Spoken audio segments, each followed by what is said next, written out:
Hello dear students, today I am going to tell you the usage of over. आज मैं आपको over के use के बारे में बताऊंगी।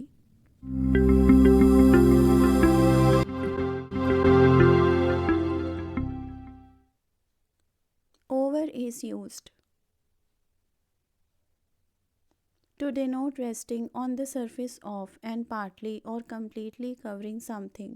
जब कोई चीज़ किसी और चीज़ के सरफेस के ऊपर पड़ी हुई होती है और उस चीज़ को वो पूरी तरह से या उसका कुछ हिस्सा कवर कर रही होती है, तब हम वहाँ पर ओवर यूज़ कर सकते हैं। जैसे यहाँ पर एग्जाम्पल लिखा हुआ है, spread a cloth over the table. Table के ऊपर एक कपड़ा बिछा दो। देखिए यहाँ पर ओवर लिखा हुआ है, ये हमने और नहीं लिखना है, यहाँ पर हमने ओवर ही लिखना है क्योंकि हमने टेबल के ऊपर स्प्रेड करना है तो उससे वो कवर हो जाएगा। तो अब हम देखते हैं नेक्स्ट इसका यूज़।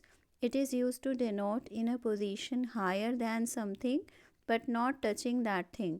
जब कोई चीज़ किसी और चीज़ के ऊपर होती है यानी कि हायर लेवल पर होती है लेकिन उस चीज़ को वो टच नहीं कर रही होती है।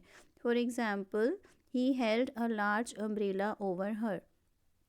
यहाँ पर देखिए इसका मीनिंग क्या हुआ कि उसने एक लार्ज अम्ब्रेला पकड़ी हुई थी और वो अम्ब्रेला उसके ऊपर थी लेकिन उसे टच नहीं कर रही थी। ओके, तो इस सेंटेंस का मीनिंग ये है। तो आई होप आपको अच्छे से क्लियर हो गए हैं इसके दोनों यूजेस जो अभी मैंने बताए। तो अब हम देखते हैं इसका third use. It is use to denote from one side of something to the other. जब एक चीज़ दूसरी चीज़ की एक साइड से दूसरी साइड की तरफ जाती है। देखिए यहाँ पर लिखा हुआ है example, there is a bridge over the river. यानी कि रिवर के ऊपर, नदी के ऊपर एक ब्रिज है और वो ब्रिज कैसा है, एक साइड से दूसरी साइड की तरफ जाता है। ओके, ब्रिज का मीनिंग होता है पुल। सो आई होप आपको ये अच्छे से क्लियर हो गया है। जब एक साइड से दूसरी साइड की तरफ कोई चीज़ जाती है तब हम वहाँ पर ओवर यूज़ करते हैं। To denote crossing something to go on the other side.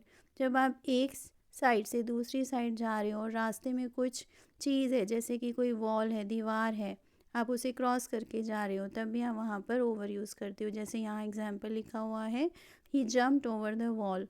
Okay, तो इसका मीनिंग क्या हुआ कि एक साइड से दूसरी साइड जाने के लिए उसने वॉल के ऊपर जंप किया। तो अब हम देखते हैं next. It is use to denote in most parts of a place. एक जगह के बहुत सारी जो हिस्से होते हैं, बहुत सारे हिस्से, ओके, ज़्यादातर हिस्सों को जब आप कवर करते हो तब आप वहाँ पर यूज़ करते हो ओवर एज अ प्रेपोजिशन। जैसे यहाँ पर अभी मैं आपको एक एग्जांपल बताऊंगी जिससे आपको ये और भी क्लियर हो जाएगा। He is famous all over the world. यहाँ पर हम ये देखिए ऑल ओवर द वर्ल्ड जब आप यूज़ कर रहे हो यहाँ पर ओवर एज अ प्रेपोजिशन हम यूज़ करते हैं। He is famous all over the world का मीनिंग क्या है कि दुनिया के बहुत सारे हिस्सों में वो फेमस है यानी कि मशहूर है। सो आई होप आपको ये अच्छा लगा है वीडियो। अगर आपको अच्छा लगा है, आपने कुछ सीखा है, then please subscribe to my channel. Thank you.